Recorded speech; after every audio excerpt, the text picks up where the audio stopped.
Bienvenidos a todos a una nueva sección dentro de mi canal. Esto van a ser unas webinars de mercado que las he titulado Lo que nadie te cuenta porque vamos a tratar de aspectos claves que están sucediendo a nivel tanto macroeconómico como microeconómico, pero siempre desde un punto de vista diferente. Y lo vamos a hacer con mi buen amigo, excompañero, socio de todo, compañero de vida, como es Alberto Gómez de Atlantia Wealth. Alberto, bienvenido, muchas gracias por estar aquí en el Gracias, Iñaki. A tus webinar. órdenes siempre. Y muchas gracias por estar aquí en este día tan horrible que nos está haciendo de tiempo, tanto allí en Ginebra como aquí en Zúrich. Pero bueno, estaba siendo el verano bastante bueno, así que no nos vamos a quejar demasiado. Eso es. Mira, si te parece, vamos a empezar ya. Tenemos tres temas bastante interesantes de actualidad que yo creo que los podemos ver desde una perspectiva diferente, sobre todo para que todos los que estén viendo esta webinar entiendan por qué son tan importantes, por qué tenemos que tenerlos en cuenta a la hora de crear nuestras carteras de inversión y sobre todo a la hora de entender todos los movimientos que está habiendo en el mundo. El primero, para mí, es el gran elefante en la habitación que tenemos y es el tema de la deuda. Yo creo que se han escrito ya toneladas de análisis, miles de líneas acerca del sobreendeudamiento que tiene el mundo, pero creo que no se está viendo cuál es el objetivo último o el fin último de esta situación, ¿no? Para empezar, porque yo creo que se centra demasiado en los problemas que tiene Estados Unidos, cuando realmente el problema de la deuda es un problema mundial, es un problema que al final tienes que elegir quién es el que está menos mal, quién es el tuerto en el país de los ciegos, y luego que la gente no entiende que es un problema que realmente lo puedes tirar hacia adelante mucho más tiempo de lo que la gente piensa. Por contextualizar, la primera agencia que bajó rating a Estados Unidos fue Standard Poor's y lo hizo hace 14 años, lo hizo en 2011, cuando la deuda estadounidense era de 10 trillones o 10 billones, dependiendo si lo vemos en nomenclatura europea o americana. Fast forward ahora, 2025, cuando ha sido Moody's la última en bajar rating, que eso también es un tema aparte, cómo puede haber 14 años de diferencia entre que te la baje una agencia de rating y te la baje otra, pero eso es otro tema, y la deuda se ha triplicado. Estamos en 30 trillones de dólares de deuda en Estados Unidos. ¿Cuál es tu visión? ¿Cómo ves tú el tema de la deuda? Bueno, está claro. Yo creo que se centra quizá más Iñaki en Estados Unidos últimamente porque está más de moda, porque tenemos un líder allí pues bastante polémico a los ojos de muchos y porque sobre todo él en su discurso quería bajar la deuda. Sí, Es que es lo más curioso de todo, ¿no? De hecho, esta es uno de los temas que ha generado cierta confrontación con Elon Musk y hemos visto esta semana como Elon Musk, después de esta encuesta en Twitter y demás, donde ha habido como 1,2 millones de personas que han dicho que, y con un 65% de aceptación a un nuevo partido político, pues a partir de ahí Elon Musk ha decidido crear esta America Party, ¿no? Donde uno de los pues, principios que quiere para el partido es precisamente la reducción de déficit, ¿no? De ahí a que ocurra luego, ya sabemos que luego en los programas políticos están llenos de bondades y de buenas intenciones y luego no están así. Pero efectivamente es un problema mundial, ¿no? Y sin ánimo de polemizar, yo creo que al final tiene mucho que ver con el otorgamiento de votos al partido de turno. O sea, al mm, final no es que la deuda sea mala per se, ¿no? Es decir, una deuda bien utilizada a un tipo de interés bajo es interesante y puede generar productividad y crecimiento. El problema de Estados Unidos es que la deuda está muy cara, sigue muy cara, por eso también Trump está intentando presionar todo lo que puede a Powell y de hecho amenazando con quitarle la silla antes de tiempo para sí. que baje el coste de la deuda, porque si no empieza a ser totalmente insostenible, ¿no? Yo también alucino que haya 14 años entre las tres principales agencias para tomar esta decisión, ¿no? Y luego hemos tenido casos, pues un montón, ¿no? De impresión de deuda a lo loco, como puede ser Japón o puede ser Europa, donde no se utiliza, bueno, veas España lo que está pasando a nivel de gobierno, ¿no? Donde en lugar de utilizarse realmente para que haya mayor crecimiento y mayor prosperidad en los países, pues se está utilizando para otro tipo de fines, pues desde luego bastante más dudosos. Con lo cual, la duda, mi opinión, es buena si existen soluciones o oportunidades de inversión que generen prosperidad y es un desastre si no ocurre, ¿no? Totalmente. De hecho, yo creo que has tocado cuatro puntos interesantísimos. El primero, el papel de la deuda ya no solamente a nivel de gobierno, sino a nivel de nuestra vida, porque lo mismo que se está hablando mucho de la deuda, se está demonizando en exceso y hay muchos aspectos y muchos momentos en que la deuda tiene todo el sentido. Yo creo que el más común, el que más puede entender todo el mundo es cuando te compras una casa, por ejemplo.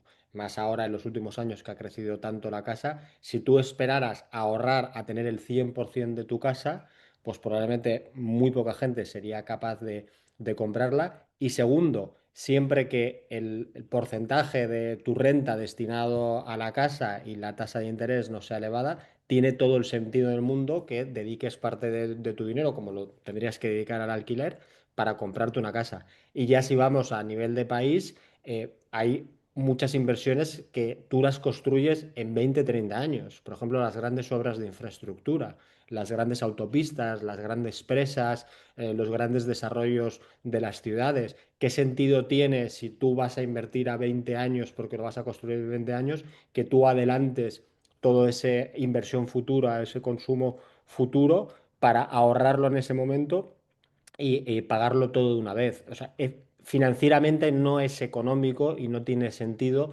tener deuda cero. El problema es que los seres humanos somos un poco binarios y nos movemos entre deuda cero o deuda 100, o sea, entre o no tener ningún tipo de control o tener un control absoluto, ¿no? Entonces yo creo que tiene que haber un equilibrio y siempre y cuando que todo esté de acuerdo, que no estés gastando más de lo que tengas o que no sean unas tasas de interés demasiado elevadas, creo que tiene todo el sentido del mundo. El punto que tú has dicho que no quieres polemizar, que ya lo voy a polemizar yo, ya que soy más polémico, a mí me parece que es el clave y el evidente. ¿Por qué la deuda no baja? ¿Por qué la deuda es un problema a nivel mundial? Pues de repente todos los países se han puesto de acuerdo en que te puedes endeudar o demás, o puedes pensar, oye, tuvimos 10 años tasas ceros y eso es lo que llevó a esta situación de deuda.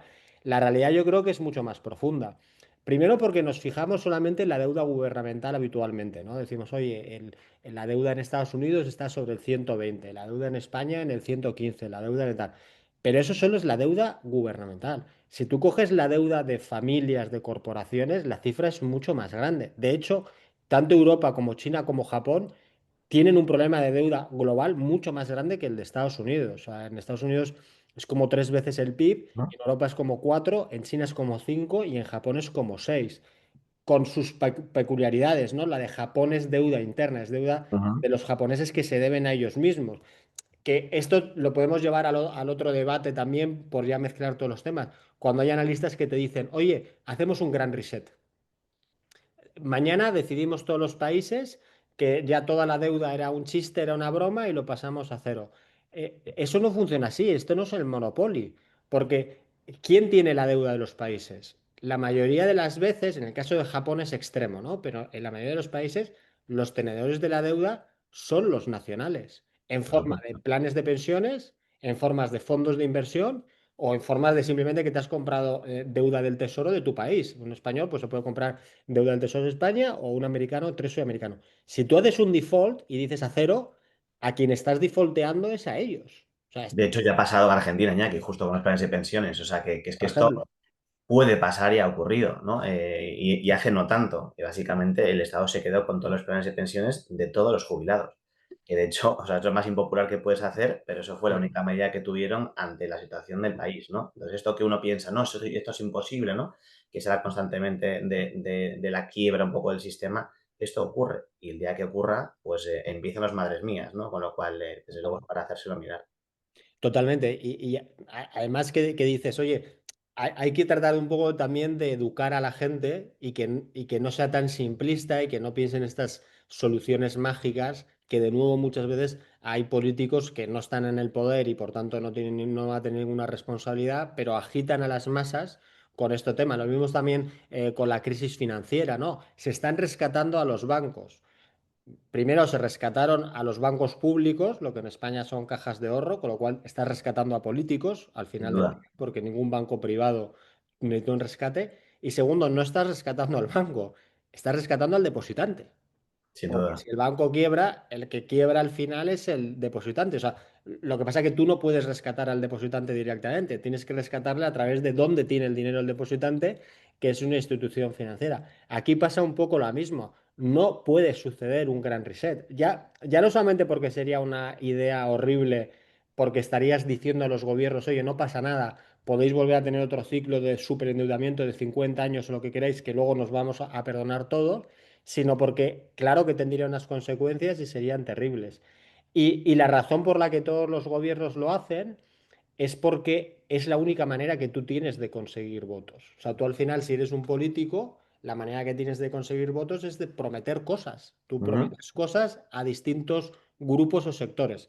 Pueden ser a sectores pobres o pueden ser también a empresarios.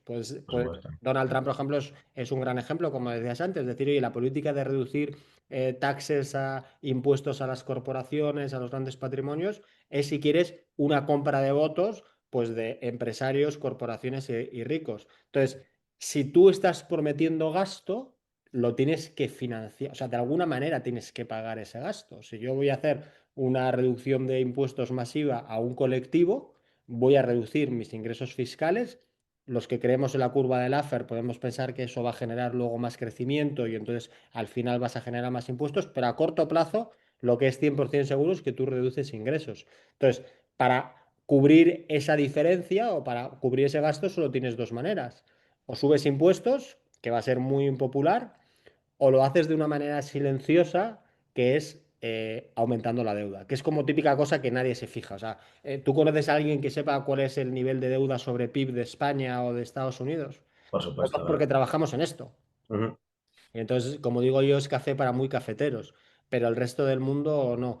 Yo creo que, por ejemplo, este problema de los gobiernos es peor en Europa que en Estados Unidos, que esas son otras grandes diferencias, porque en Europa tenemos una gran parte de nuestras competencias y de control derivado a Europa. es- Entonces, el gobernante de turno de cada país tiene todavía menos capacidad para generar ingresos o para hacer cambios, con lo cual la única herramienta que le queda de, digamos, de ganar votos es gastar, gastar sin límite de una manera enorme. El tema de Powell yo creo que es muy interesante lo que dices y me gustaría saber tu opinión. Yo lo comentaba en el mensual de este mes también, que hay como una diferencia, hay como también dos mundos con Powell, ¿no? Como todo en esta vida. Hay quien piensa que lo está haciendo fenomenal y que está haciendo lo que tiene que hacer, porque hay riesgo de que la inflación suba por la guerra arancelaria y demás, y la economía no está tan mal como para empezar a bajar tasas. Y hay quien piensa que se está, digamos, enrocando en su posición, que ya tendría que haber bajado tasas y no lo hace simplemente para no parecer que está cediendo ante la presión de Donald Trump. ¿Tú Yo cómo lo estoy ves? más Iñaki en la segunda. Yo estoy más en la segunda. O Tú estás más sea, en la segunda, ¿no? yo estoy más en la segunda porque creo que la inflación ya está bastante contenida, o sea, está muy por encima, muy poco por encima del 2%, que como sabes es el único mandato real que tiene la Fed, es el control de la inflación al 2% y no lo han cambiado todavía. Con lo cual, hay suficientes datos en la economía estadounidense como para que se baje la tasa. De hecho, se ha bajado la tasa millones de veces antes con condiciones mucho peores. Con lo cual, sí creo que empieza a haber como una guerra, ya no tanto dialéctica, sino ya más directa entre Powell y Trump, en donde nadie quiere dar su brazo a torcer y demás. Sí que creo que ahora mismo le aliviaría mucho a Estados Unidos una rebaja de tasa en la deuda, que sería bueno para el país y que ayudaría otra vez a reactivar el motor de producción, tanto de empresas, se podrían endeudar más barato, es decir, siempre que sirva para algo, ¿no? Pero ya llevado al aparato productivo y la empresa privada, daría muchísimo desahogo, incluso a nivel de inmobiliario, relajaría mucho las hipotecas, si bien en Estados Unidos la mayoría todavía siguen a tasa fija, Sí, que es empieza a la haber ventaja. ya, que esa es la ventaja, empieza a haber ya muchas renovaciones y sobre todo que se puede ralentizar mucho el mercado en este sentido, ¿no? Con lo cual, si quizá antes pensaba hace unos meses más en la primera que has comentado, empiezo a pensar más en la segunda. Parece que Estados Unidos debería de bajar tasas, dado que las condiciones siguen siendo buenas y que la guerra de tarifas, como ha habido tantas treguas y demás, hasta ahora todavía no ha generado un impacto tan negativo en la economía estadounidense. Yo la verdad es que estoy bastante de acuerdo con lo que dices y también pienso lo mismo. Creo que al final, si todos hemos asumido que la estrategia de Donald Trump es un farol. Yo creo que ya a estas alturas de la Mm, película todos descartamos que vaya a haber aranceles al final del 70, 80, 150% y todo esto. Yo creo que hasta el propio mercado, hasta el propio Donald Trump ya ni siquiera está en juego ese tipo de cosas. Es verdad que puede sorprender con cualquier otra cosa, porque eso también es muy Trump style.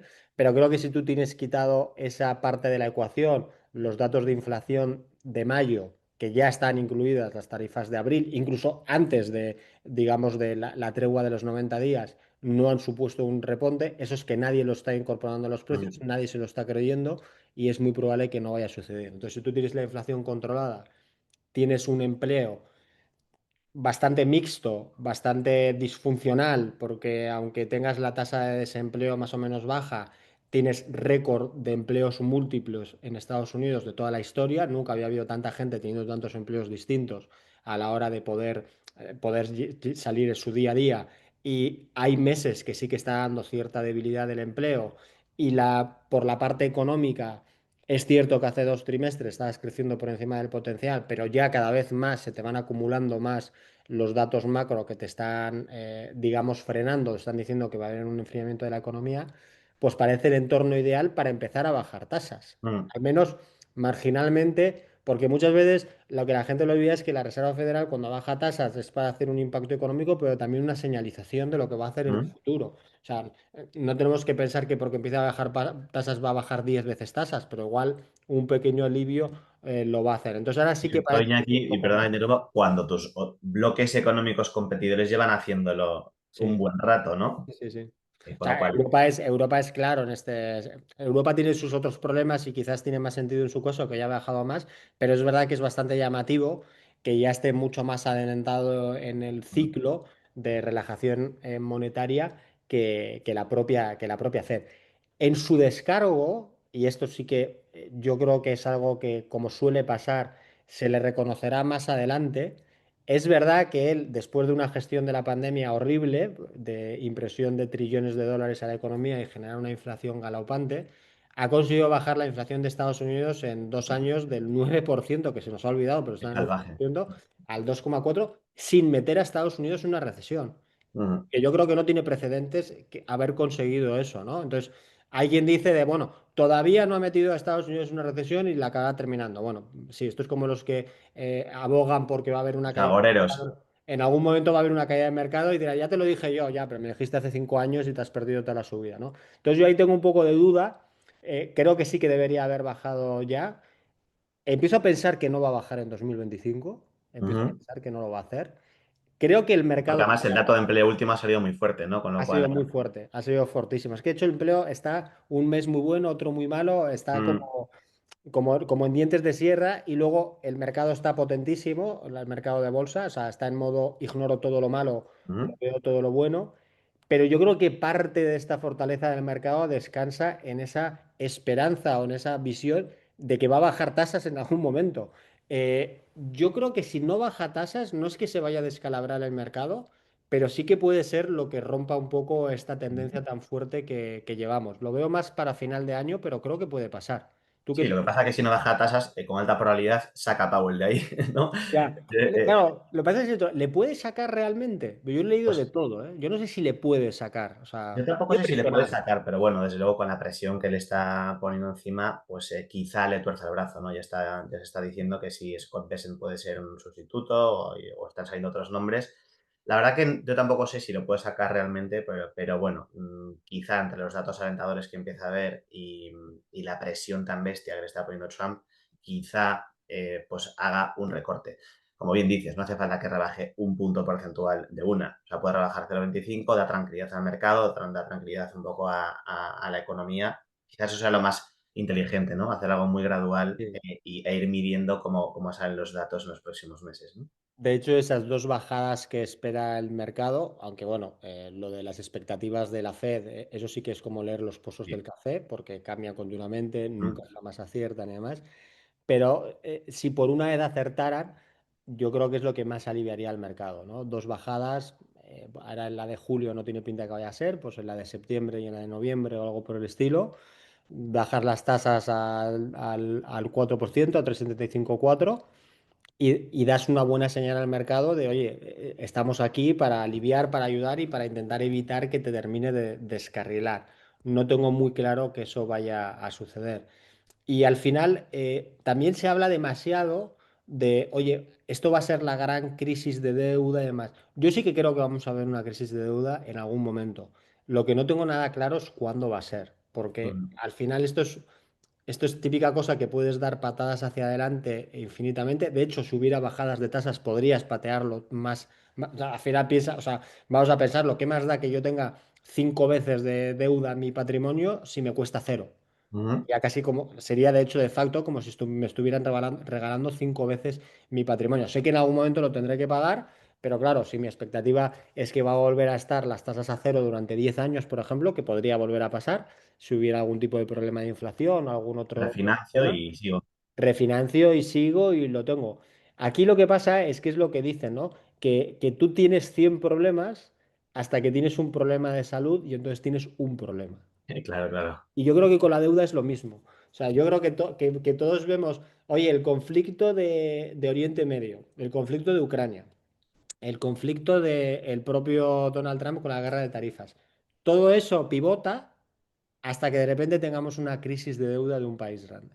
Y entonces todo eso se os va a olvidar Sin duda. y Es entonces que, no vamos a habrá. ver, a lo mejor el reseteo del que tú hablabas antes, lo que va a ser un reseteo obligatorio llegado ese caso, ¿no? Con lo Es cual, que yo solo veo esa vía. O sea, yo creo que la vía del reseteo obligatorio es porque haya defaults masivos. Pero claro. eso, claro, eso sí que es un pánico y un problemón. Que puede llegar a ocurrir. O sea, nosotros todavía tenemos, ya hablando más de mercado, un spread muy bajo, un margen muy bajo entre lo que te paga el grado de inversión y lo que te paga el high yield, ¿no? Todavía hay un índice de defaults de compañías bastante bajo, aunque se ven ciertos indicios de repunte, ¿no? En el Sí, momento en que esto ocurra, vamos a volver a ver unos spreads muy grandes, va a ser mucho más cara la deuda de aquellos países o aquellas corporaciones que tengan calificaciones crediticias mucho más bajas, pero estos son ciclos, siempre ha ocurrido así, ahora estamos en la fiesta del dinero y mientras sí, dure, ¿no? Pero por eso hay que tomar decisiones racionales de inversión y contenerse mucho y no dejarse llevar por toda esta fiesta bueno, que ni siquiera ha habido un bear market en los últimos años, ¿no? Sí, ha no, habido ciertas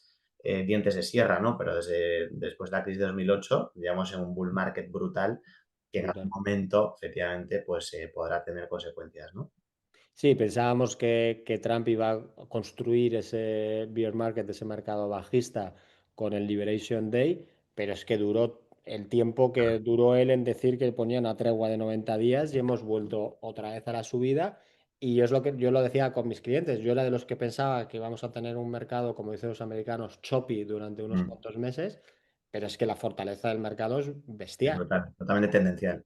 O sea, el Standard Poor's ha recuperado de una manera increíble y lo del Nasdaq tecnológico ya es como de locos la Más de fortaleza. 30 puntos en 2 meses, ¿no? O sea, es una cosa Entonces, si algo te dicen, hay un dicho en Wall Street que es muy cierto, que es no pelees contra la tendencia. O sea, tú claro, puedes creer lo que quieras, pero al final la tendencia es soberana en el corto plazo.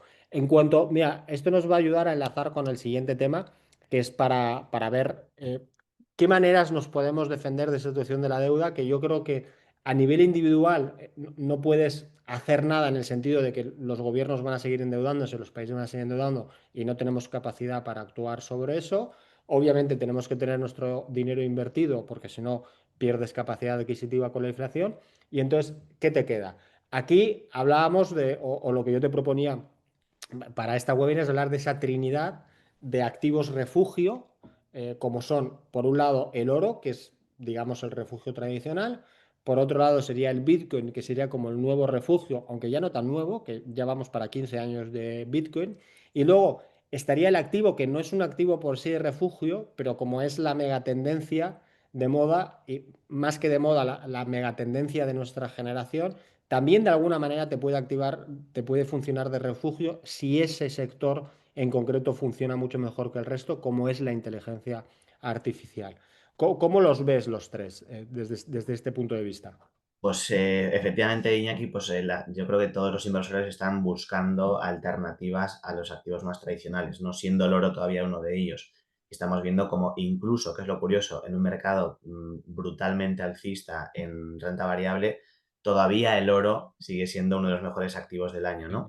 Y eso te da que pensar, porque normalmente el oro es refugio precisamente cuando las cosas van mal, ¿no?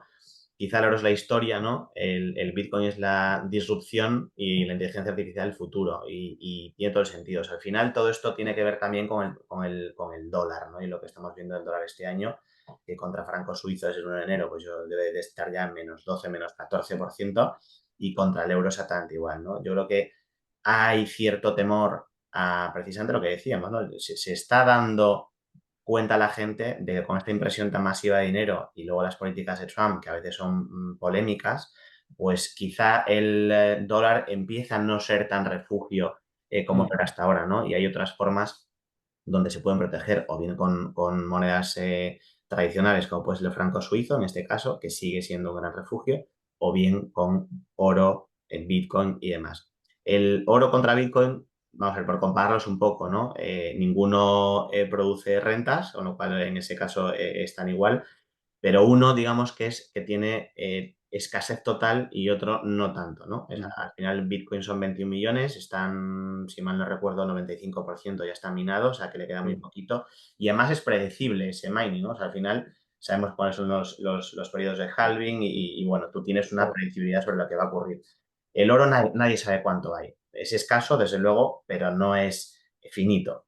Y por lo tanto, pues ahí empieza una de las bondades que puede tener ahora Bitcoin. Luego el oro tampoco lo puedes traducir, puedes tokenizar oro, ¿no? Que tampoco es tan evidente, pero tampoco el oro tiene tanta aplicación al mundo digital que estamos viviendo hoy como lo puede tener Bitcoin, ¿no? Ujú, Entonces, para mí tienen todos ellos sentido en el contexto que nosotros estamos viviendo, ¿no?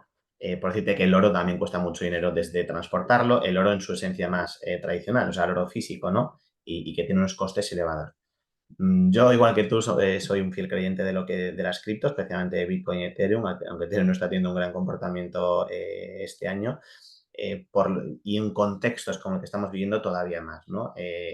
Contra dólar, básicamente es ver cuánto lo quieres usar y cuánto no, ¿no? Que es lo que mm, le falta todavía a Bitcoin.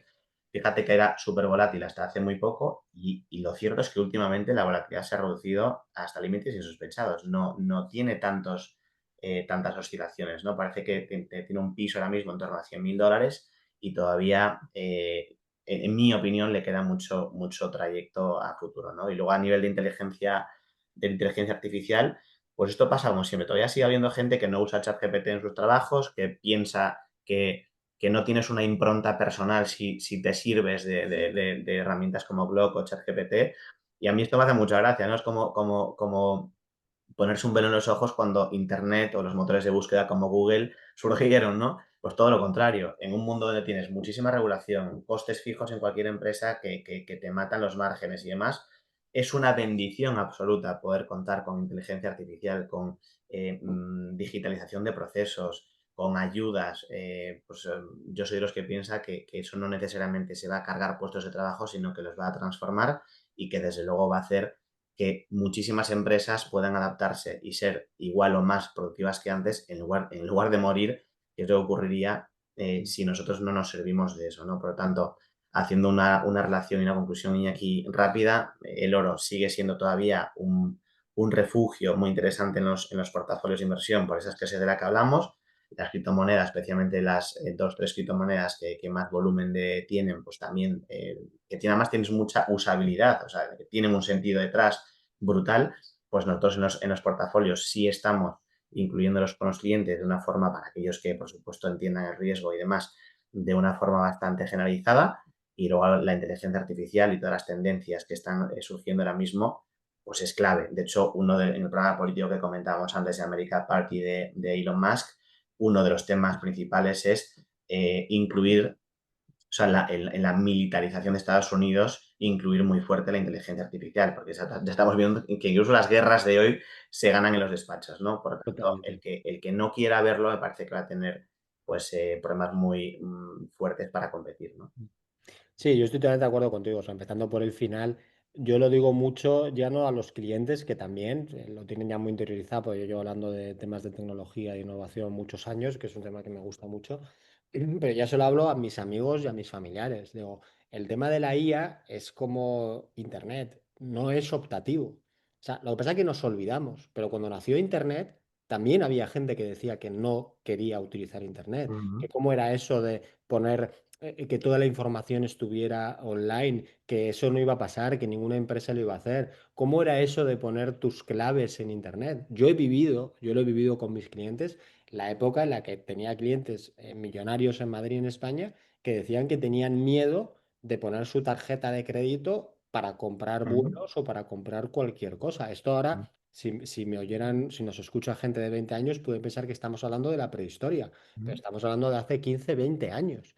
Que yo además le hacía la analogía a mis clientes que ahora también funciona muy bien. Le digo, o sea, tú tienes miedo de poner unos números en una pantalla, pero no tienes miedo de darle tu tarjeta a un camarero, porque antiguamente se hacía así, que te la lleva a un sitio en el que tú no la estás Sigue viendo ocurriendo a veces. y te sigue ocurriendo, te la pasa por una máquina analógica que te hace una copia en papel de tu tarjeta con tus números, con tu todo, que de hecho así se hacían los fraudes, y eso no te da miedo, pero meterlo en una pantalla sí. Al final es un tema de costumbre. Tú estás Ujú. acostumbrado a una cosa y el cambio, como a todos los seres humanos, nos da miedo. El tema es que la inteligencia artificial hace eso con esteroides, es mucho más grande, ¿no?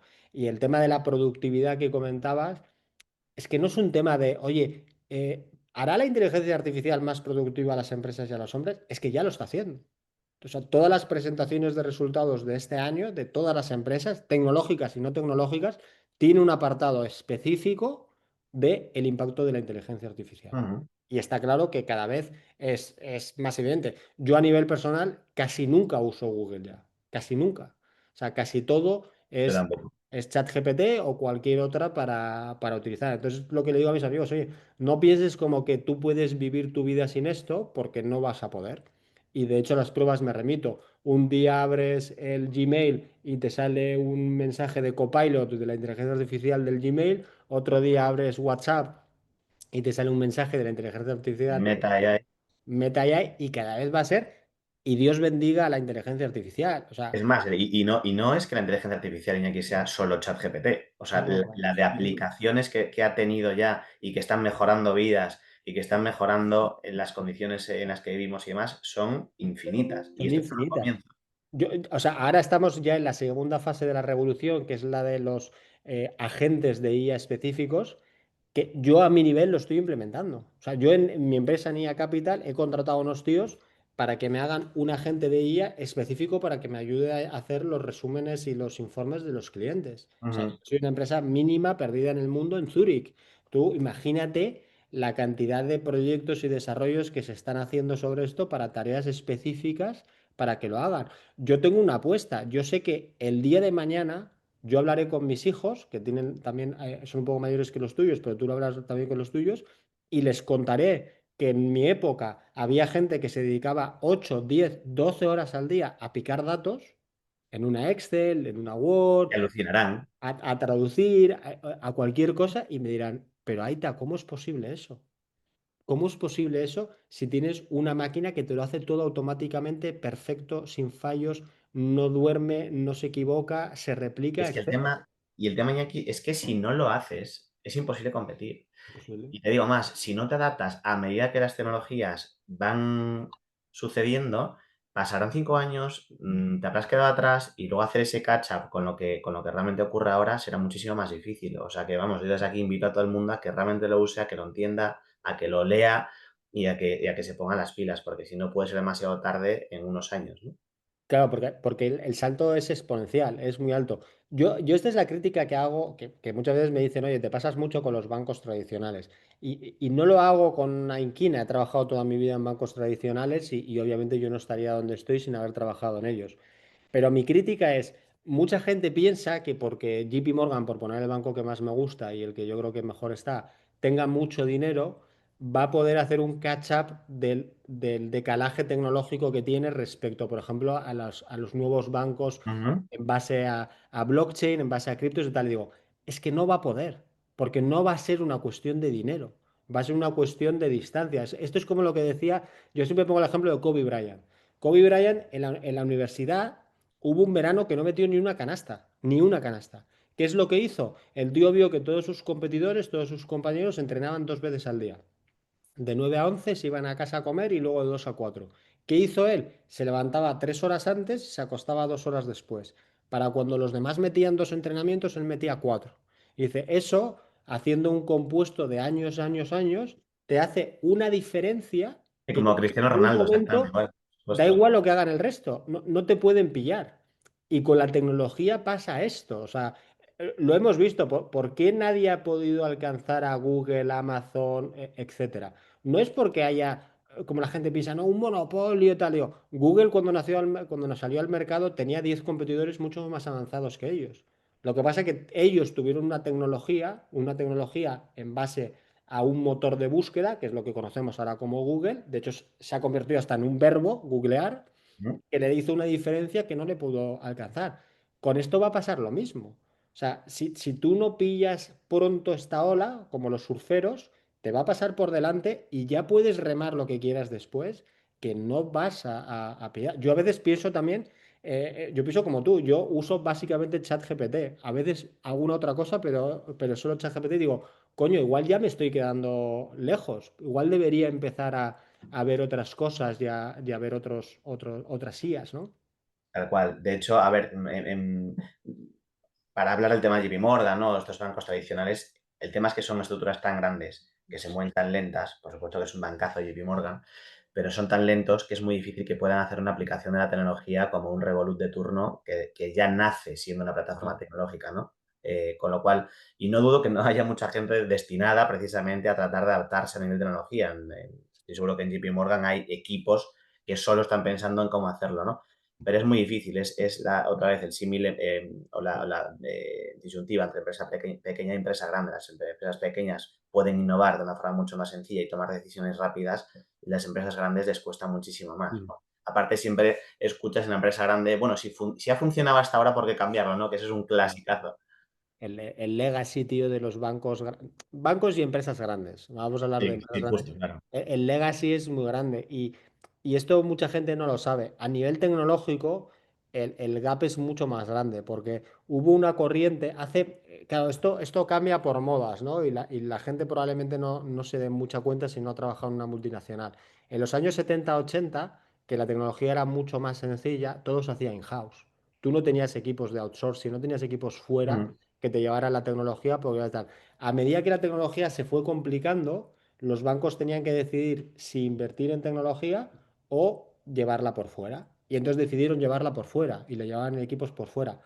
¿Cuál es la ventaja? Es que obviamente es más barato. ¿Cuál es la desventaja? Que tú vas siempre por detrás. mm. Porque obviamente el tío que te lo lleva por fuera nunca va a querer que estés, como dicen los yankees, state of the art, que estés perfecto, porque ellos te cobran Quieres sobre seguir todo. vendiendo paquetes, Eso. está Te claro. cobran por las actualizaciones y te cobran por el control. Y aparte que tú pierdes control. O sea, si tú quieres hacer un cambio de timón, un cambio de movimiento, tú no lo puedes implementar rápido, porque te lo tiene que hacer alguien de fuera, que te va a pasar un presupuesto de horas, que vas a negociar con él. Y cuando hayas terminado la negociación, probablemente lo que querías implementar ya se ha quedado obsoleto. Ujú. Así de rápido va. Entonces, si tú eso lo llevas durante años y décadas, como ha pasado, te pasa como te pasa en Madrid con la M40, la M30 y la M20, que si tú tuvieras presupuesto infinito y no tuvieras ningún problema, la solución más fácil para el control vial en Madrid sería tirarlo todo y volver a empezar. Tal cual. Pero no puedes, es imposible. No puedes hacer eso porque obviamente te matarían y sería totalmente inviable. Las grandes corporaciones les pasa eso. Lo que mejor podrían hacer es tirar todos sus sistemas y empezarlo de cero, pero no lo van a hacer porque no pueden hacerlo, ¿no? Entonces, yo creo que tienen Acaban comprando las compañías tecnológicas con la caja que tienen, ¿no? bueno, que eso es una cosa que estamos viendo y luego veremos cómo lo implementan, ¿no? Luego, hay otro tema también muy curioso que comentabas del Bitcoin y el oro, que yo estoy también totalmente de acuerdo, que yo creo que el oro, o sea, la razón por la que se invierte en los dos, la razón quizás general sea la de refugio, pero la razón ulterior, la razón que subyace o las motivaciones son totalmente distintas. O sea, un inversor compra oro por un tema histórico, o sea, un tema de, oye, el ser humano evolutivamente ha decidido por las propiedades que tiene el oro que fuera una moneda en el pasado y ahora sea un activo de refugio, con lo cual tú estás confiando en la historia y es un tema de confianza en el oro. Y en cambio la razón para comprar Bitcoin es una desconfianza en el sistema.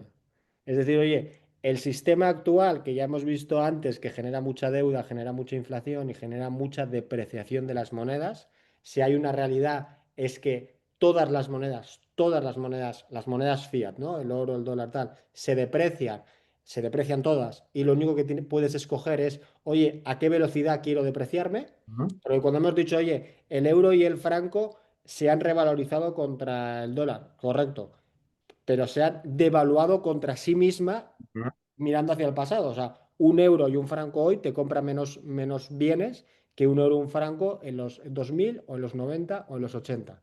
ujú, Siempre van hacia abajo. Entonces, la razón por la que tú compras Bitcoin realmente es porque desconfías del sistema y quieres, como tú bien dices, pues una moneda, un activo que no se pueda controlar desde el lado de la oferta, no lo puedas crear.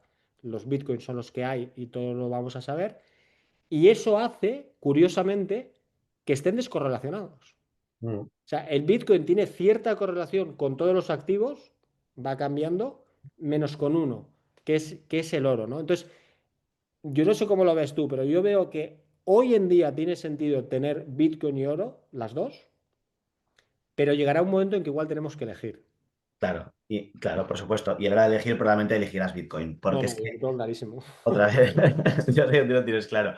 Quizá hoy sí, porque al final tú hablabas antes de que tú vas haciendo un poco lo que, si no haces, si tú eres un contrarian y no haces lo que el mercado te está diciendo, te puedes equivocar muy fuerte, ¿no?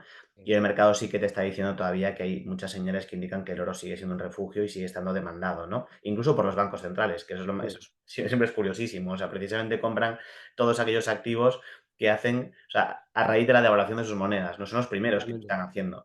O lo cual, probablemente sea así. El Bitcoin ya empieza a ser una realidad. Tú has dicho que ya 15 años, quizá 15 años lleva desde el origen, pero bueno, desde que se empieza a conocer, a lo mejor ya 5 o 6 años Sí, aproximadamente, pues que le quedan muchísimos más. Entonces, yo no creo tampoco que la inteligencia artificial vaya a sustituir lo que está haciendo Bitcoin, sino que va a ser complementario. Y desde luego que, sobre todo esto subyace, para mí ha habido un antes y un después con el tema del COVID, ¿no? Y la inflación que antes también la comentaba es tan galopante, no solo en Estados Unidos, sino también en Europa, llegó a doble dígito o similar, sí, ¿no? sí, Entonces, ¿cómo te proteges de la inflación? Porque tú cuando dices totalmente. que se han devaluado sobre sí mismas, básicamente lo que estás diciendo es que no puedes comprar los mismos bienes con el mismo dinero porque ha habido una inflación que no ha hecho catch up, ¿no? Correcto. Entonces, tienes que buscar elementos. Fíjate en Mancio Ortega, que lo único que hace es comprar ladrillo. ¿Por qué? Porque históricamente el tío lo tiene claro, es un protector de inflación, ¿no? Los bonos de renta, o sea, la renta fija, precisamente siendo fija, no lo es. Entonces, cada vez, Lo real. claro, o sea, si nosotros queremos tener, o ya te cuento nuestros hijos, quieren tener un poder digamos, financiero para más o menos protegerte y para, desde luego, no descapitalizarte cada año que ocurre, tienes que buscar otras fuentes que no sean las monedas fiat, que ya se está viendo. Tú decías, tienes que elegir a qué ritmo te deprecias y cuál se deprecia más que la otra también, ¿no? Son un poco Claro. las dos, porque Sí, ya sí, no es la guerra de cuál es más fuerte, sino de cuál es más débil.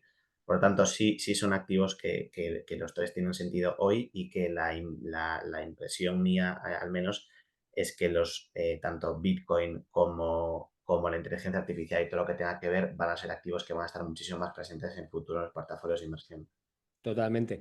De hecho, lo que has dicho de los activos reales es la clave de, de los efectos que genera la inflación y la superinflación o la hiperinflación, ¿no? Tenemos un caso que tú y yo conocemos muy bien, como es el de Venezuela. ¿Qué pasaba en Venezuela en los años de la super mega inflación? Que ha sido hace 2 días, que ya se nos olvida, y yo me imagino que en Argentina sería lo mismo, que la gente acumulaba activos, acumulaba cosas, ya no Claro, solamente hasta inmuebles, coches. coches. O sea, Venezuela creo que es el único país del mundo o de los pocos que en algún momento de su historia, creo que incluso hoy también sigue pasando, que un coche no solamente no pierde valor cuando sale del concesionario, sino que lo gana con el tiempo, porque como hay tanta escasez, sube. En los peores momentos en los que en los supermercados en Venezuela ya casi ni ponían los precios porque cambiaba media hora, la gente ya no es que acumulara coches o casas, es que acumulaba cualquier cosa, batidoras, neveras, lavadoras, cualquier objeto que tuviera acceso, porque por lo que sea, por un contacto, porque llega al puerto y justo llega un cargamento, lo que sea, acumulaban lo que pudieran, porque eso hacía subir su valor. De hecho, en el tema de los inmuebles, que en el caso de España es una de las grandes broncas que tenemos ahora, y yo creo que a nivel mundial también hay mucha controversia de, oye, cómo han subido los precios de los inmuebles.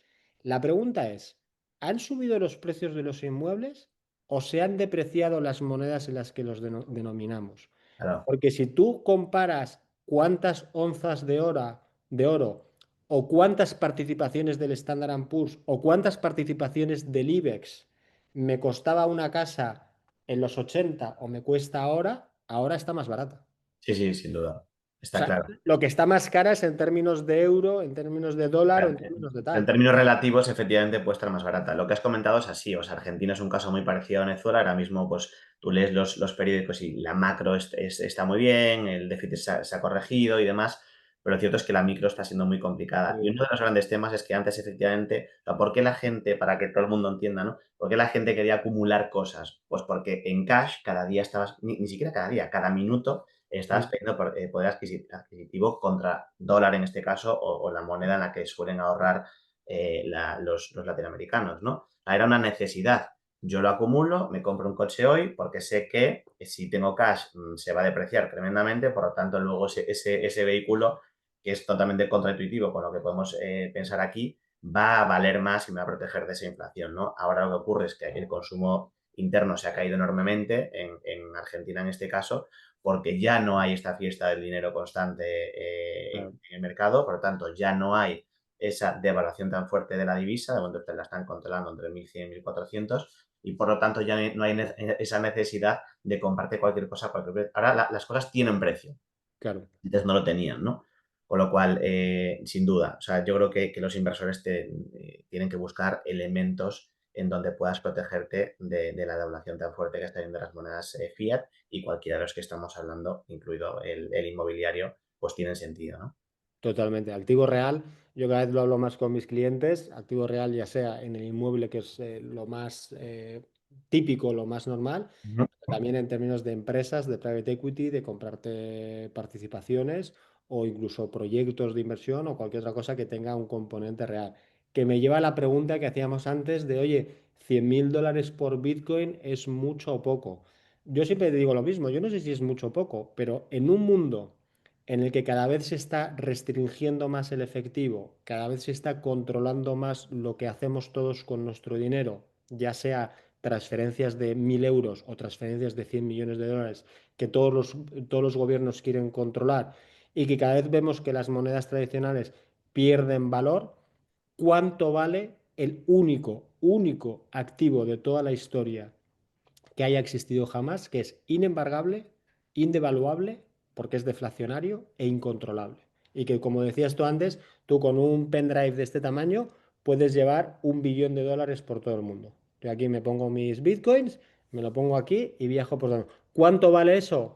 Pues no lo sé, pero yo creo que vale mucho más que $100.000 por bitcoin, la De verdad. hecho, eso me lleva aquí el otro día estaba yo en Argentina con unos clientes y nos moríamos de risa porque la frase que más leemos constantemente es: la bolsa ha tocado máximos históricos. La bolsa, pero vamos a ver, o sea, desde hace, no sé, 30 años, casi todos los días estamos leyendo que todo está en máximos históricos porque siempre se vende mucho más el miedo que Mucho. que las buenas noticias, ¿no? Yo tampoco sé cuánto vale, obviamente, nadie lo sabe, pero desde luego hablamos antes de la escasez, de toda la tecnología que subyace y que hay detrás, y yo creo que es un elemento muy a tener en cuenta para hoy y para los próximos años, ¿no? Y que yo creo que la gente, los inversores, tienen que pensar a largo plazo y no tienen que estar, que es muy difícil, ¿no? Porque de ahí el behavioral finance que estudia tanto, ¿no? Claro. O sea, cómo afectan los sentimientos en las decisiones de inversión. Eso ocurre muchísimo y leer constantemente, pero Claro. ni siquiera en mercados, ¿no? O sea, vende más, tú lees el periódico o ves el telediario, cosa que yo no hago desde ya no sé ni cuánto tiempo y solo son malas noticias, ¿no? Hoy en día pues yo creo que se lee mucho más otro tipo de fuentes que las fuentes tradicionales para informarte y no tanto el telediario que acabas con una depresión Mm. absoluta. Ligero. Pues en bolsa pasa exactamente lo mismo, ¿no? Todos son malas noticias, siempre están los agoreros que dicen que mañana se acaba el mundo y ahora Trump va a hacer esto y por lo tanto pues va a haber un... O sea, no deberíamos de tomar decisiones de inversión con respecto a los titulares de los diarios de turno, sino en base a una reflexión y a un racional y a un perfil de inversor que cada uno tenga y que esté meditado y contrastado con un profesional en donde tomes, pues, en donde tengas claros tus objetivos de inversión, el riesgo que quieres asumir y ver qué activos tienen sentido ahí, ¿no? Totalmente. Al final todo es una cuestión de estrategia, perfil de riesgo y disciplina.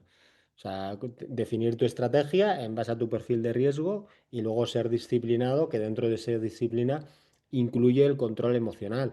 Yo a mis clientes siempre les hago el mismo ejercicio. Les digo, oye, por favor, coger los titulares de la prensa de los últimos 2 años, del 24 y del 23. En ellos veréis cómo hemos estado a punto de entrar en una tercera guerra mundial unas 6 o 7 veces. Hemos estado a punto de lanzar bombas nucleares otras 14. La economía está a punto de entrar en recesión 20 o 25 veces. Y si tú miras solamente los titulares y luego te pregunto qué ha hecho las bolsas, la gente va a decir que entre -10 y -40. Ujú. La realidad es que han sido +26 y +23 en el Standard Poor's. O sea, no solamente han sido 2 años buenos, han sido dos de los mejores años de la historia del Standard Poor's consecutivos, el doble de lo que hace de media, y han sido buenísimos. Entonces, les hago ese ejercicio para que digan, no toméis decisiones en base a los titulares. A ti no sé si te ha pasado, pero a mí hace unas semanas, cuando fueron los bombardeos entre Israel e Irán, que fue en fin de semana, yo recibí 4 o 5 WhatsApps de clientes míos súper asustados. Por supuesto. De hecho, muchas veces nosotros lo que hacemos, igual que tú, es antes de recibir los WhatsApps, cuando hay tiempo y podemos, es hacer un reporte para ya calmar los ánimos. Pero es siempre ser así, o sea, somos humanos todos, incluso los que nos dedicamos a esto. Por supuesto que también lo sufrimos y a nadie le gusta ver las bolsas en rojo o titulares súper negativos. Quizás sea lo más difícil, ¿no? Aislar los sentimientos de las inversiones y tratar de tomar decisiones en base al perfil establecido, ¿no? Y eso es lo que ayer estaba leyendo, sin ir más lejos, un reporte donde dice que si tú inviertes un lump sum, o sea, una suma, imagínate ganas el euromillón y tú inviertes esa suma en un pic de Ujú. mercado, en bolsa, aún así, en el medio y largo plazo, hace retornos por encima de la media del inversor. Sí. Sea, más representativo no existe. O No, sea, no, no existe. no puedes estar, como dicen los argentinos, timbeando constantemente, moviéndote, tomando en función de las modas o de los recortes de periódico decisiones de inversión, porque desde luego así no vas a obtener los resultados que Mira, el caso más alucinante es el de Peter Lynch, que es uno de los grandes gestores de value de la historia, estilo Warren Buffett, aunque anterior, es más de los 90, que en su fondo el Magellan Fund, que yo sé que tú lo conoces, pero para contar todos los que nos escuchan, este hombre tuvo una rentabilidad anual por encima de la que ha conseguido Donald Trump, que ese es otro debate, ¿no? Que Donald Trump se considera, Donald Trump, perdón, Warren Buffett, se considera el mejor inversor de la historia. Es el mejor inversor porque lleva 60 años, pero en términos de rentabilidad anual no está ni entre los 5 primeros. Bueno, Peter Lynch consiguió, creo que fue un 23-24% Mm, anualizado. Pero él decía que él obviamente tenía la rentabilidad que consiguían sus clientes en su fondo.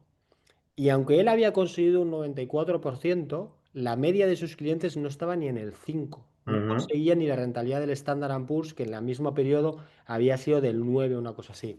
¿Y por qué no?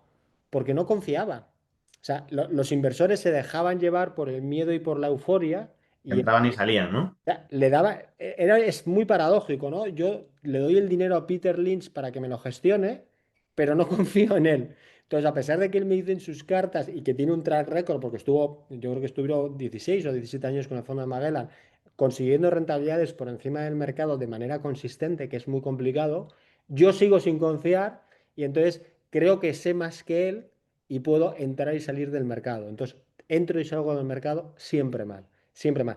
Hay otros estudios también de Goldman y de JP Morgan que te lo hacen con el inversor promedio, ya no de Magellan, sino el inversor promedio que invierte su cartera, y los resultados son siempre los mismos. Obtienes menos de la mitad de De lo que acuerdo. obtendrías El de estando JP fuera. Morgan dice que es 2,9% en los últimos 20 años. O sea, fíjate, no llegas ni a la inflación. Es que no llegas ni a la inflación, es terrible. Entonces, yo por eso le digo siempre a los clientes, oye, cuidado con las emociones.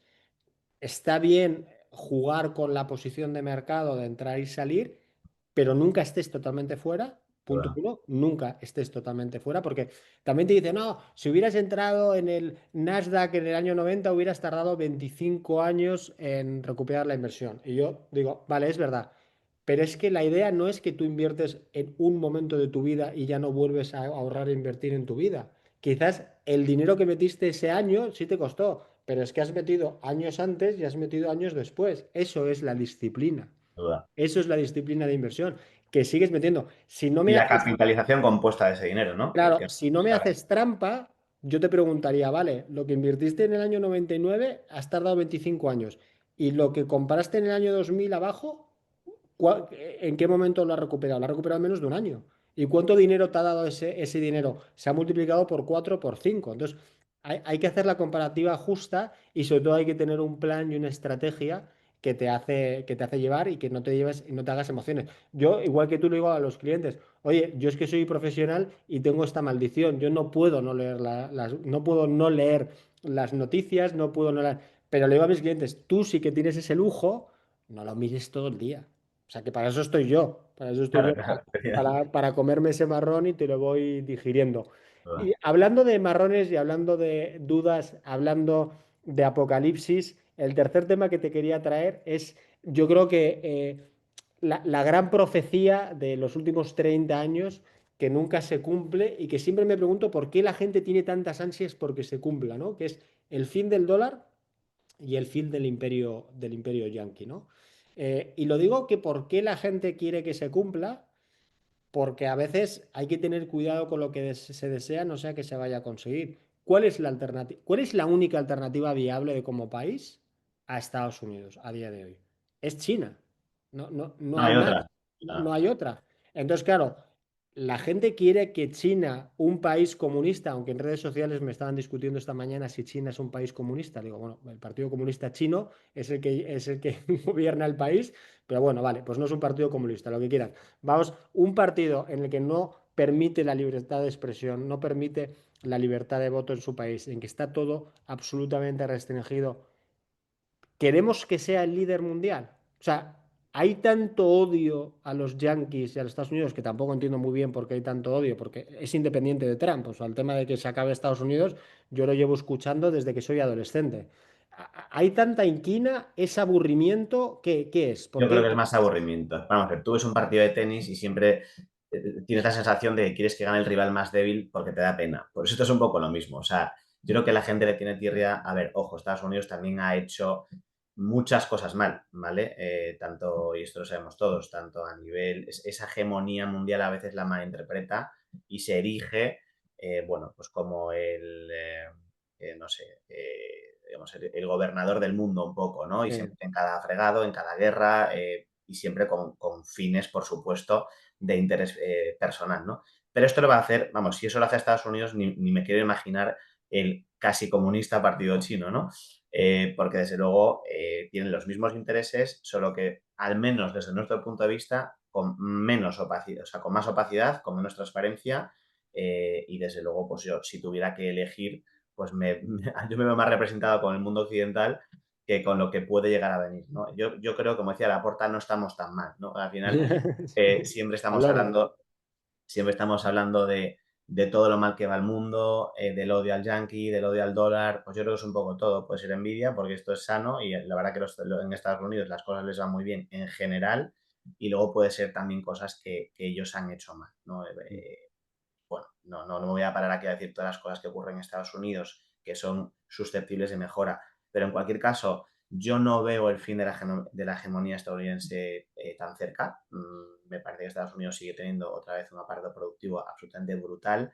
Tú lo comentabas antes, ellos han sido capaces de no entrar en recesión en un momento en el que cualquier otro bloque económico hubiera entrado en recesión. Siguen teniendo pues las compañías más punteras, todas las emisiones de deuda o las IPOs y demás se hacen en Estados Unidos porque es un mercado transparente. ¿Quién está haciendo IPOs y emisiones de deuda en China si no eres una empresa china? Pues nadie. Sí, sí. Entonces, entendemos que de alguna manera hay bastante más transparencia, las reglas de juego mucho más claras en Estados Unidos que en cualquier otro bloque económico. No sé qué opinas, Iñaki. No, yo opino totalmente igual y además es que aquí hay muchos componentes, ¿no? Cuando la gente piensa, oye, no, líder económico o líder mundial, ¿qué significa el líder mundial? Pues tú para ser líder son varios aspectos. Tú tienes el lado económico, que puedes decir, oye, el PIB de China supera el de Estados Unidos, ya, pero el PIB per cápita, que igual es lo más importante, no. Pero luego tienes otros componentes que son también sociales. ¿Quién quiere ir a vivir a China? Yo no conozco a nadie que diga, mi sueño es vivir en Beijing y vivir como un chino. Pero vivir en Estados Unidos, vivir la aventura americana, irte una temporada a Miami, a Nueva York, a Seattle, o lo que sea, aunque sea solamente para ir a la universidad, es un sueño compartido por millones de personas porque aspiracionalmente tú lo que ves en Hollywood, en las películas, en la cultura, en los libros, es una cosa que te atrae muchísimo. A nadie le atrae la cultura china desde ese punto de vista, que lo tienes ahí. Y luego nos fijamos en las imperfecciones. Por supuesto que Estados Unidos es un país imperfecto, pero su democracia es de las que mejor funciona del mundo. ¿Es perfecta? No, no es perfecta, pero nosotros en España la estamos sufriendo ahora, ¿no? Los ataques a la división de poderes, Un poco la democracia en sí no es perfecta, ¿no? No es que la solo sea... democracia en sí no es perfecta, obviamente, y esta es tal, pero una en la que tiene tan establecido una división de poderes, en la que se puede hacer impeachment a los presidentes, en las que se les puede sacar, en la que por mucho que también se ha hablado de Trump, que va a cambiar la constitución y tal, no está ni cerca siquiera de poder hacer algo así, cuando en otros sitios sí que se ha hecho, y tú lo comparas con la opacidad absoluta, con el agujero negro, que es el Partido Comunista Chino, es que no hay ningún tipo de comparación. Y luego lo bajo todavía más a un nivel. Las empresas más importantes del mundo son americanas, pero es que las empresas más importantes del futuro van a ser americanas, porque están en el liderazgo de la innovación. O sea, el control y la innovación son antitéticos. China, ¿por qué es muy buena replicando y tal? Porque controla muy bien y para procesos de, oye, una vez que alguien haya hecho una cosa es mucho más fácil mejorarla. Yo escribo un libro, te lo paso a ti para corregirlo y seguro que me lo devuelves mejor. Y si lo pasas a un tercero y seguro que es mejor. Pero lo difícil es hacerlo por primera vez. Ahí la innovación, con todos los peros que queramos, sigue estando en Estados Unidos. ¿Por qué? Porque son libres. Son libres para experimentar, para probar. Nadie sabe cuáles son las mejores, sobre todo cuando hay una innovación, nadie sabe cuáles son los mejores caminos. Lo vimos en Internet y lo vemos ahora en inteligencia artificial. Estamos viendo diferentes formas de aplicar esta tecnología y nadie tiene una varita de cristal, nadie tiene una bola de cristal para saber, oye, la mejor manera de implementar la IA en el sector médico es esta. No, tienes varios caminos y entonces si tú tienes una sociedad en la que prueba los 10 caminos, va a ser más fácil que encuentre el verdadero a que estás en una sociedad en la que solo te deja ir por aquí o por aquí. Y de hecho ya es un tema cultural, ¿no? En Estados Unidos se premia al intentarlo y en Europa se premia al conseguirlo. Exactamente. Entonces, pues por eso hay un ecosistema y un dinamismo tremendo a nivel, que además eso ya no lo puedes cambiar, porque es que ya todas las empresas están ahí, luego todo el negocio que se deriva, o sea, la gente quiere ese ecosistema, quiere estar ahí, todo ese sueño americano existe, es real y, y mucha gente lo está experimentando. O sea, si te fijas en general, las grandes fortunas europeas, en este caso, son hereditarias, prácticamente todas, todavía siguen siéndolo, y en Estados Unidos son todo de nuevo dinero, ¿no? De creación.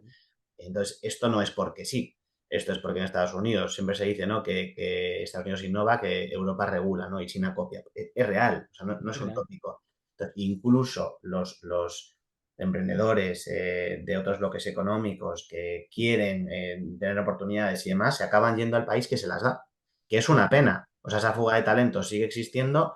No veo países que le puedan hacer ahora mismo competencia y lo cierto es que cualquier chico o chica joven que quieren experimentar, hacer cosas y demás, pues acaban yendo a donde sí pueden hacerlas, ¿no? Y ya no solo es Palo Alto y demás, es que ahora mismo en la zona de Texas, Houston y demás, también hay un montón de compañías líderes en innovación. O sea, ya Estados Unidos se está convirtiendo en un poco across the board. No solamente es un nicho, sino que realmente pues, entendemos que a futuro habrá muchísima más creación de riqueza, ¿no?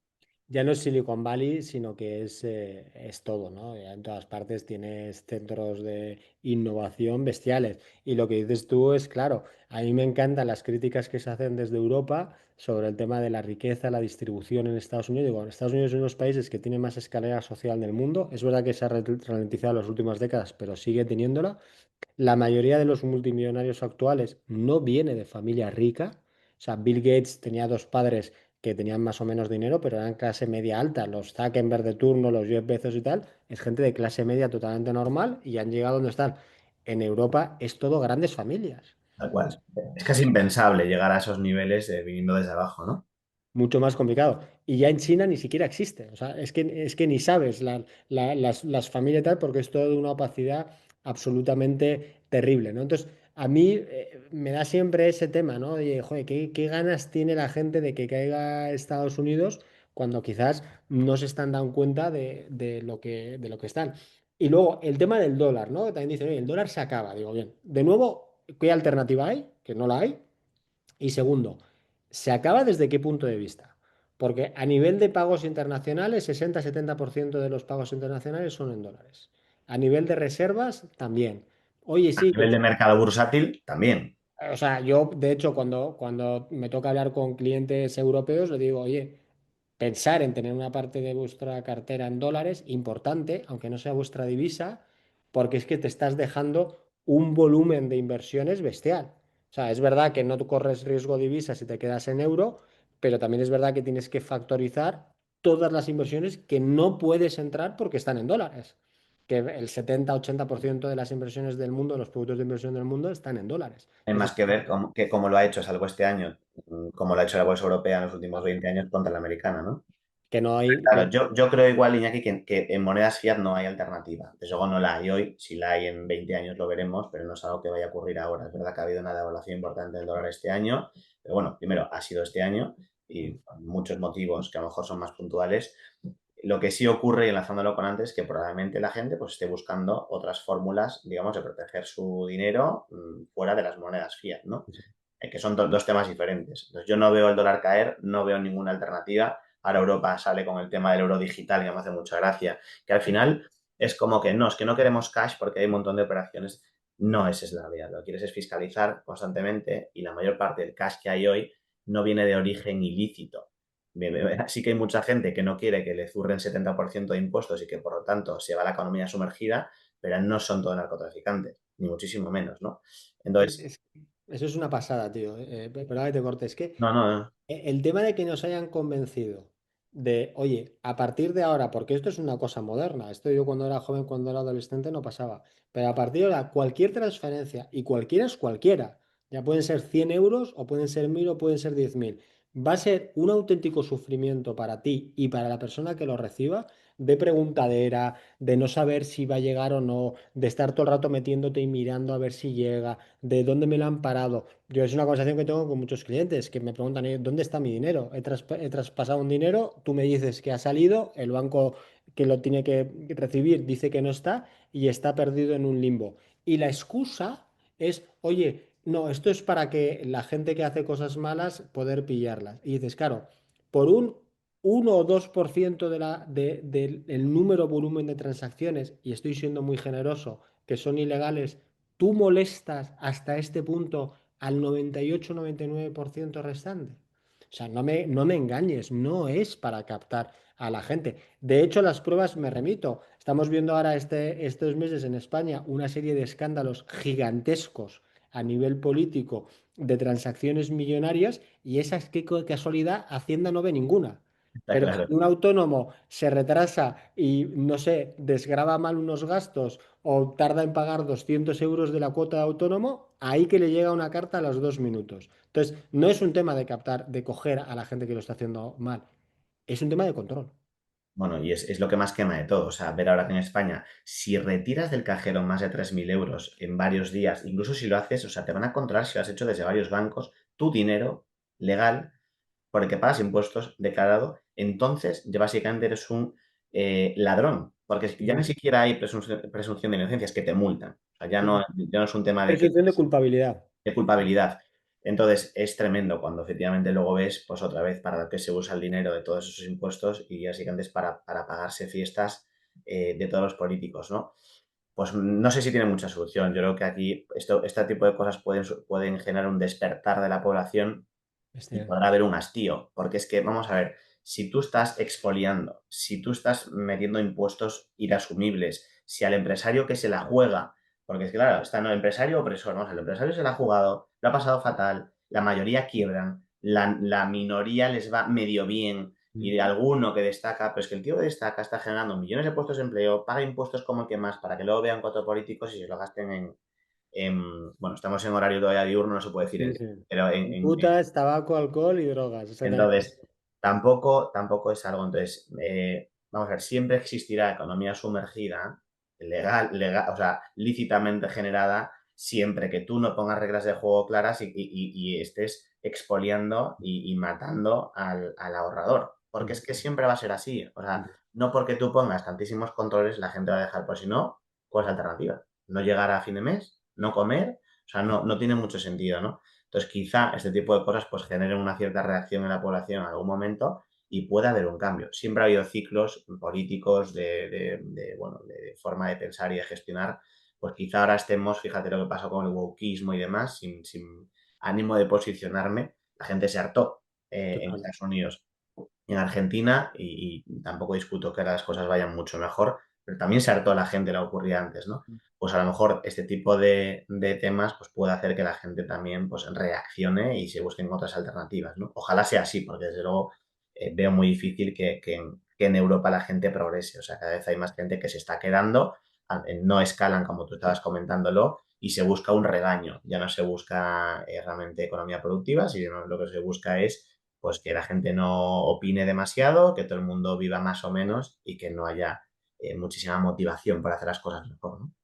No, no, eso es absolutamente cierto. Yo creo que la frase esta de los tiempos fuertes hacen hombres débiles, los hombres débiles hacen tiempos difíciles es la que estamos ahora y la parte buena es que eso sigue, que los tiempos difíciles hacen hombres fuertes que probablemente van a ser nuestros hijos y heredarán la tierra. Y yo lo veo, ¿no? Lo que pasa es que hay que intentar que se acelere antes y al final hay que tener claro que las grandes revoluciones sociales, por mucho que nos lo vendan los partidos políticos, nunca han nacido de los partidos políticos, han nacido de la presión social, tanto en el voto de la mujer como en el voto censitario y muchas otras cosas. Ha sido una población civil la que se ha organizado y es la que ha presionado a los partidos políticos para hacer lo que no quieren hacer, porque los partidos políticos no quieren cambiar nada, porque por definición les interesa estar en el statu quo que ya conocen, que ya controlan y que ya tienen. Un off topic que me ha venido cuando estabas hablando es el tema de la figura del empresario o del autónomo. A mí, no sé a ti, pero a mí me fascina, o sea, además tú y yo que hemos empezado también nuestras empresas relativamente hace poco, me fascina cuando tú ves a contertulios, a veces gente de 20 años, que dice, es que si el empresario, el dueño del bar, no puede pagar los salarios que yo desde mi sitio sentado considero que son dignos, que para eso no emprenda un negocio. Y espero, a Muy ver, bien. vuelvo otra vez al tema, que el mundo no es el Monopoly. O sea, ese es el razonamiento de un niño de 5 años. Ay, si no es como yo quiero, pues entonces no lo hago. El mundo no funciona así. Tú cuando empiezas un emprendimiento no sabes si te va, o sea, tú esperas que te vaya bien. Tú tienes un plan, tú tienes una estrategia, tú tienes todo, pero luego lo tienes que poner en marcha. Y hay circunstancias que cambian, te aparece una pandemia, te aparece una recesión, te aparece un problema, hay cosas que no habías tenido en cuenta, que contratas a dos personas y te dejan tirada, hay muchas cosas que te afectan y que por tanto no sabes. O sea, la manera en la que tú vas a poder luego pagar mucho más es que te vaya muy bien y que hayas tenido éxito, pero eso es una cosa que el día cero no sabes. ¿Cuántos emprendedores no se ponen ni salario?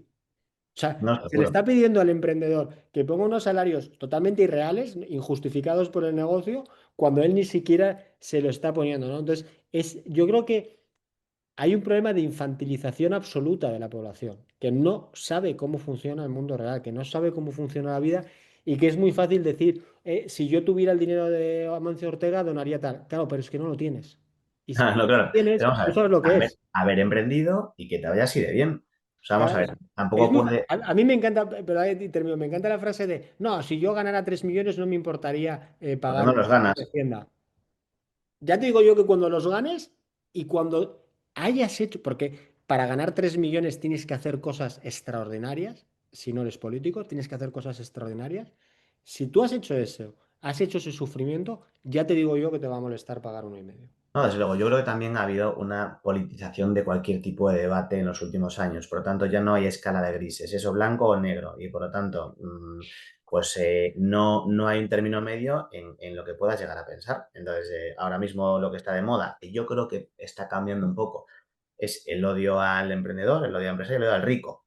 Eh, pues dice que España es el país de la envidia en general. Total. Pero, y ya está. Y no hay otra retórica, no hay otra forma de verlo, da igual lo que digas. Entonces, bueno, a nivel de educación, ojalá los webinars Iñaki, que estás haciendo pues puedan servir para que quien quiera escucharlos y opinar pues pueda haber un debate constructivo, pero a partir de ahí a la gente que está ahora mismo tan en las antípodas de cualquier otro pensamiento racional, no sé si hay mucho más que hacer. O sea, primero, el empresario que se la ha jugado, el empresario asume un riesgo, se la juega, le tiene que ir bien. Si le va mal, tiene unos problemas brutales en todos los sentidos, personales, Sí. profesionales, cosa que no tiene el empleado. El empleado se puede cambiar de compañía bueno, si puede y punto, ¿no? Entonces, no puedes pensar ese amigo tuyo que va a tener, que tiene un derecho adquirido de que le vaya igual de bien que al empresario. Pues entonces haz tú lo mismo, ¿no? Es tan sencillo como eso. Obviamente, tú entiendo que tu amigo me hace referencia a los ERES, a los despidos masivos y demás, pero ¿qué va a hacer el empresario si no le ha ido bien?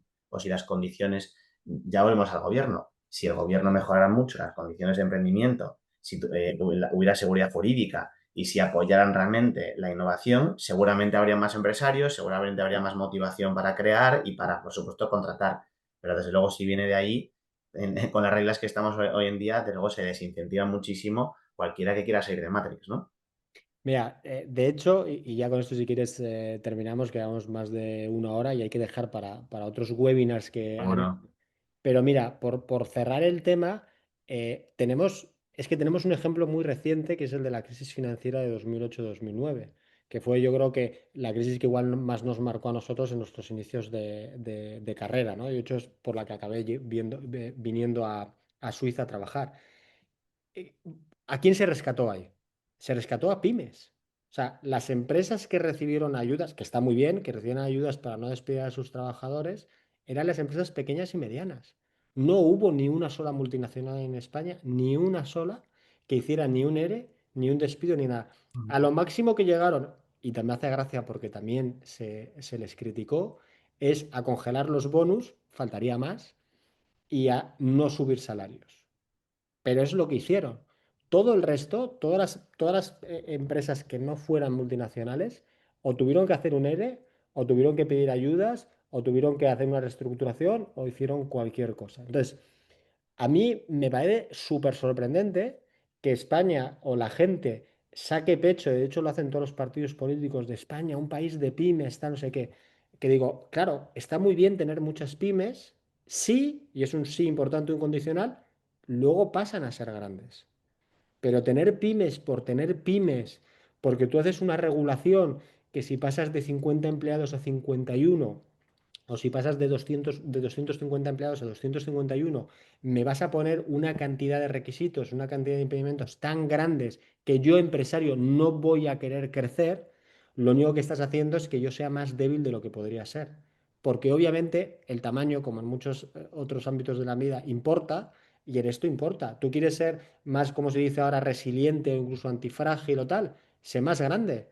Tendrás más capital, tendrás más fondo de maniobra, tendrás más capacidad de crédito, tendrás mil cosas que podrás hacer para resistir. Entonces, tú y yo tenemos contacto y tenemos inversiones en fondos privados de pequeñas y medianas empresas en España que nos hacen ver la cantidad de empresas tan alucinantes que hay en este país y la pena es que no se incentive a que crezcan, que dejemos de ser un país de pymes para ser un país de multinacionales. De hecho, Iñaki, seguimos protegiendo desde el gobierno a industrias que están totalmente quebradas, otra vez votos. Y bueno, como bien dices, ya llevamos 1 hora y 20, podemos concluir diciendo que la zona de confort ya no existe, ¿no? No. Aquí hay que espabilar y el que quiera que se ponga las pilas y el que no, pues no sé cuántos más rescates puede llegar a haber para rescatar a toda la gente pues que no está teniendo escala, ¿no? O sea, para mí el mensaje final es, oye, no aspires a ser rescatado, rescátate tú mismo.